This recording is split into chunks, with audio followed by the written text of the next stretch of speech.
జవహర్లాల్ నెహ్రూ తర్వాత అత్యధిక సార్లు ఆ, ఎర్రకోట మీద నుంచి జెండా ఎగరేసిన రికార్డు నరేంద్ర మోడీది.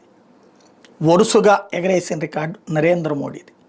ఎందుకంటే రాజీవ్ గాంధీ 5 సార్లు, మన్మోహన్ సింగ్ 10 సార్లు, ఇట్లాగా లెక్కేసుకోవాలన్నమాట. అటల్ బిహారీ వాజ్పేయి 6 సార్లు, ఈయనకి 12 సార్లు జెండా ఎగరేసే అవకాశం, అదృష్టం భగవంతుడు ఇచ్చాడు.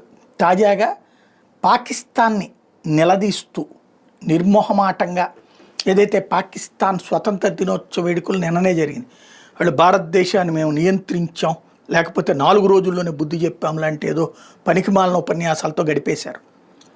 ఆపరేషన్ సింధూర్తో పాటుగా అసలు ఈ దేశం మీదకి ముందొచ్చింది పాకిస్తాన్ పంపించిన తీవ్రవాదులు. మతం అడిగి ప్రాణాలు తీశారు, తల్లిదండ్రుల పిల్లల ముందే తండ్రిని చంపారు, భార్య ముందే భర్తని చంపారు.